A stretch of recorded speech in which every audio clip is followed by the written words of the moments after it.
چھوڑ کر اللہ کے فرما برداری کی راہ پر دوڑ پڑے، یہ توبہ ہے۔ جو انسان دنیا کی لذتوں میں اپنے آپ کو ڈبو چکا تھا، خواہشات اور شہوات کے پیچھے پڑا ہوا تھا، وہ اسے چھوڑ دے اور اللہ کی رحمت اور بخشش کی طرف توڑ چلا ہے، بس اسی کا نام بولو کیا ہے؟ توبہ۔ یہ توبہ میرے بھائیوں بہت بڑی عظیم نیکی ہے، بڑی گران قدر نیکی۔ توبہ نیکی ہے، نیکی اتنی عظیم نیکی ہے، اگر ہم اسے کر لیں، سچ معنوں میں اگر اسے ہم کر لیں تو ایسا نہیں کہ اللہ تعالیٰ صرف ہمیں بخش دے گا، بلکہ اللہ اگر خوش ہو جائے گا تو ہمارے گناہوں کو کنورٹ کر دے گا، کس میں؟ بولو، نیکیوں۔ اللہ اکبر۔ ایک تو یہ ہے معافی کہ اے میرے بندے، اے میری بندی، تو نے سچی توبہ کر لی ہے، چل میں تیرے گناہوں کو اریز کر دیتا ہوں، تیرے نامہ اعمال سے مٹا دیتا ہوں۔ اور دوسرا یہ ہے کہ میرے بندے تیری توبہ اتنی سچی ہے، مجھے اس قدر رحم آیا تیرے گریہ وزاری پر، تیری التجا پر، تیرے استغفار پر، کہ میرے بندے تیرے گناہوں کو میں نے کنورٹ کر کے نہیں کیا بنا۔ میرے بھائی قرآن میں سورہ فرقان پڑھیے، آیت نمبر 69 اور 70 میں ہے کہ اللہ نے اس سے پہلے کچھ بڑے بڑے گناہوں کا ذکر کیا، شرک کا، شرک جو سب سے بڑا گناہ، اسی طرح قتل ناحق کا، تو کوئی قاتل ہے جو لوگوں کی جان ناحق لیتا ہے، بدکار انسان کا جو بلاత్కాر کرتا ہے۔ ان بڑے بڑے گنہگاروں کا ذکر کرنے کے بعد اللہ کہتا ہے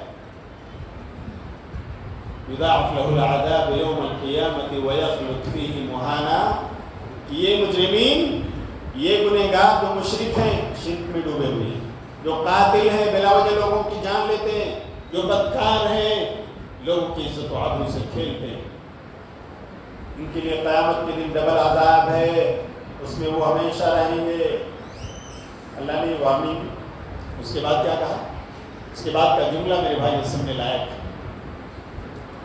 گناہ میں ڈوبے ہوئے انسانوں کے لیے امید کی کرن ہے، الا من تاب وآمن وعمل عملا صالحا فاولئک یبدل اللہ سیئاتہم حسنات۔ ہم اگر وہ جس نے شرک کیا لیکن توبہ کر لی، جس سے قتل ہوا لیکن اس نے اللہ سے رو لیا، جس سے بدکاری ہو گئی لیکن تنہائی میں اٹھ کر اس نے آنسو بہا لیے، سچی توبہ کر لی، وآمن یقین لے آیا، وعمل عملا صالحا، گناہ چھوڑ کر نیکی کی راہ پر چل پڑا، شرک چھوڑ کر توحید کی راہ پر دوڑ پڑا، قتل ناحق چھوڑ کر لوگوں کی جان بچانے پر آ گیا، بدکاریاں چھوڑ کر لوگوں کی عزت و آبرو کا محافظ بن گیا۔ اللہ کہتا ہے یہی وہ لوگ ہیں توبہ کرنے والے، اللہ تعالیٰ جن کے گناہوں کو بدل کر نیکیاں بنا دیتا ہے۔ سپوز ہمارے کھاتے میں 1,00,000 نیکیاں ہیں اور دوسری طرف 1,00,000 گناہ، ہم نے توبہ کر لی، ہوش و حواس میں جیسے ہم سے گناہ ہوئے تھے ہم نے اللہ سے رو لیا، ہم نے تنہائیوں میں رات میں جاگ کر شب قدر میں اللہ کی عبادت کرتے ہوئے ہم نے میرے بھائیوں رات کے اندھیرے میں اپنے کمرے کے سناٹے میں ہم نے اپنی آنکھیں بہا لی، ہم نے اس زمین پر اپنے آنسو ٹپکا دیے اللہ کے ڈر سے، اس کی جہنم سے، اس کے عذاب کے ڈر سے۔ ہماری توبہ اگر واقعی اللہ کو پسند آ گئی تو اللہ تعالیٰ ہمارے گناہوں کو کنورٹ کر کے نیکیاں بنا دے گا۔ اب وہ 1,00,000 جو گناہ تھے وہ بھی نیکی بن گئے، تو میرے بھائیو 1,00,000 پلس 1,00,000 کتنے ہو گئے؟ اللہ کتنا بڑا رحیم و کریم ہے ہمارا۔ لیکن میرے بھائیو شرط یہ ہے کہ ہماری توبہ سچی ہو۔ توبہ سچی کیسے ہوگی؟ اس کے کرائٹیریاز جو میں آپ کو بتاؤں گا۔ اس لیے میرے بھائیو توبہ کو صرف ہمارے گناہوں کے معافی کا ذریعہ سمجھ کر نہ کیجیے، اس کو ایک نیکی سمجھ کر کے انجام دینا ہے۔ نیکی، اللہ تعالیٰ اس نیکی سے بہت خوش ہوتا ہے، اس لیے کہ وہ تو جانتا ہے نا کہ ہمارا بندہ تو نسیان سے، ہمارا بندہ خطا سے اتلا ہے، اس کا برتو ہے یہ، لیکن سچائی یہ ہے کہ یہ رونے والا ہے، سچائی یہ ہے کہ اپنے رب سے رجوع کرنے والا ہے، سچائی یہ ہے کہ ظاہر شرمندگی اس کے اندر موجود ہے جو اس کو رلاتی ہے۔ اسے کچوٹی لگاتی ہے کہ اے بندے خدا تو نے یہ جرم کیوں کیا، مجھے اللہ سے شرم کرنا چاہتا ہے۔ تو میرے بھائیوں، اللہ کو توبہ بہت پسند ہے۔ آئیے ایک حدیث سنا دوں میں، کتنا پسند ہے اللہ کو ہماری توبہ۔ اگر واقعی ہم تنہائیوں میں اللہ سے رو لیں، ہم اللہ کے سامنے ہاتھ اٹھا کر کے اپنی آنکھیں بہا دیں، میرے بھائیوں کتنا پسند ہے اللہ کو، آپ اندازہ نہیں کر سکتے۔ نبی صلی اللہ علیہ وسلم نے ایک مثال دے کر کے سمجھایا، صحیح مسلم کتاب التوبہ باب قبول توبۃ القاتل 6960 نمبر کی حدیث ہے کہ پیارے نبی صلی اللہ علیہ وسلم کہتے ہیں للہ اشد فرحا بتوبۃ عبدہ حین یتوب الیہ، کہ اللہ تعالیٰ اپنے بندے کی توبہ سے بہت زیادہ خوش ہوتا ہے جب وہ بندہ یا وہ اللہ کی بندی توبہ کرتے ہیں۔ اتنا خوش ہوتا ہے جیسے وہ انسان جو ایک صحرا، بیابان، ڈیزرٹ کا سفر کرتے ہوئے نکلتا ہے، اپنی سواری پر، اپنی اونٹنی پر بیٹھتا ہے، اپنے کھانے پینے کے انتظام کے ساتھ، اپنے بستر اور تکیے کے ساتھ، اپنے تمام سادے راہ کو لے کر اسی سواری پر صحرا، بیابان اور ڈیزرٹ سے گزرتا وہ سفر کر رہا ہے۔ راستے میں وہ اترتا ہے تھوڑا سا آرام کر لے، لیکن اس کی سواری بگڑ جاتی ہے، اور بگڑ کر یہ سواری بھاگتی ہے، وہ پکڑنا چاہتا ہے لیکن ناکام ہو جاتا ہے، اور یہ سواری بگڑ کر دور دراز چلی جاتی ہے، اس کی آنکھوں سے ہوتی ہے، اور اتنا لمبا ڈیزرٹ ہے، صحرا ہے، بیابان ہے، میدان ہے کہ دور دراز تک نہ کوئی آنے جانے والا، نہ کوئی گاؤں، نہ کوئی شہر، نہ کوئی نظر نہیں آتا۔ ایسے میں موت اس کو اپنے سامنے منڈلاتی ہوئی دکھائی دیتی، وہ کہتا ہے چلو یہ درخت ہے اسی کے نیچے سو جاتا ہوں، جب مرنا ہی جاتا ہے، اور اسی درخت کے نیچے وہ اپنے ہاتھوں کو تکیہ بنا کر لیٹتا ہے، اور تھوڑی دیر کے بعد اس کی اچانک آنکھ کھلتی ہے، اور جب اس کی آنکھ کھلتی ہے تو کیا دیکھتا ہے کہ میرے سامنے میری اونٹنی آ کر کھڑی ہے، جس پر میرا مشکیزہ بندھا ہوا ہے، جس میں پانی ہے، جس پر میری ٹفن بندھی ہوئی ہے، جس میں میرا کھانا ہے، جس پر میرا بستر رکھا ہوا ہے، جس پر میری زیادہ راہ لگی ہوئی ہے، وہ سواری میرے پاس آ کر کھڑی، خوش ہو کر کے وہ بیٹھتا ہے، اپنی اونٹنی کی نکیل پکڑتا ہے اور اپنے رب کا شکر ادا کرنا چاہتا ہے۔ میرے بھائی اندازہ کرو کتنا خوش ہوا ہوگا جس نے ابھی تھوڑی دیر پہلے موت کو اپنی آنکھوں کے سامنے منڈلاتا ہوا ہے کہ اتنا لمبا سفر میں پیدل کیسے کر سکتا ہوں، اتنا بڑا بیابان، صحرا، ڈیزرٹ، سواری کے بغیر میں کیسے گزر سکتا ہوں، اب تو موت ہی ہے، اسی کے سامنے اب زندگی کی رمق دکھائی دی۔ اتنا خوش ہوا، پیارے نبی کہتے ہیں کہ وہ اس خوشی میں اپنے رب کا شکر ادا کرنا چاہتا ہے، لیکن وہ اپنے جملوں پر کنٹرول نہیں کر پاتا، بے قابو ہو جاتا ہے، کہنا چاہیے کچھ لیکن کہہ جاتا ہے کچھ، وہ اللہ کا شکر ادا کرنا چاہتا ہے لیکن کہہ اٹھتا ہے اللہم انت رب، اللہم انت عبدی وانا ربک، اللہ میں تیرا شکر ادا کرتا ہوں، تو میرا بندہ ہے، میں تیرا رب ہوں۔ اللہ اتنا خوش ہے وہ کہ اسے اپنے جملوں پر کنٹرول نہیں۔ میرے بھائیو، آپ ذرا انصاف کے ترازو پر اس سنٹینس کو، اس جملے کو ناپیے۔ عام حالات میں اگر کوئی ایک مسلمان ایسا جملہ بولے کہ اللہ تو میرا بندہ ہے اور میں تیرا رب ہوں، تو بتاؤ آپ کیا فتویٰ لگائیں؟ ہمارے مفتیان کرام اس کے بارے میں کیا فتوے دیں گے؟ ہاں، وہ تو دائرہ اسلام سے خارج ہو گئے، نعوذ باللہ، کافر و مرتد ہوتا ہوا دکھائی دے رہا ہے۔ لیکن پیارے رسول کہتے ہیں چونکہ وہ خوشی کے عالم میں بے قابو ہوا ہے اور خوشی کا معاملہ اتنا اوپر جا چکا ہے کہ اسے اپنے جملے یاد نہیں ہے، اپنے الفاظ یاد نہیں ہے، اس قدر وہ خوش ہے اور کہنا چاہتا ہے اللہ تو میرا رب ہے، میں تیرا بندہ ہوں، لیکن جملے اس کے الٹ پڑ جاتے ہیں اللہ تو میرا بندہ اور میں تیرا رب۔ یہ بندہ جس قدر خوش ہوا ہے نا اپنی سواری کو پا کر، پیارے رسول کہتے ہیں کہ ایک انسان جو گنہگار ہے، ایک اللہ کی بندی جو گنہگار ہے، جب وہ اللہ سے روتے ہیں، اللہ سے دعا مانگتے ہیں، اپنے ہاتھوں کو اس کے سامنے پسار دیتے ہیں، اپنی آنکھیں اس سے آنسو بہاتے ہیں، تو اللہ رب العالمین اس سے زیادہ خوش ہوتا ہے۔ میرے بھائی، توبہ صرف ہمارے گناہوں کی معافی کا ذریعہ ہی نہیں، وہ لوگ کیا ہے، یہ ایک بڑی نیکی ہے جسے اللہ بہت خوش ہوتا ہے۔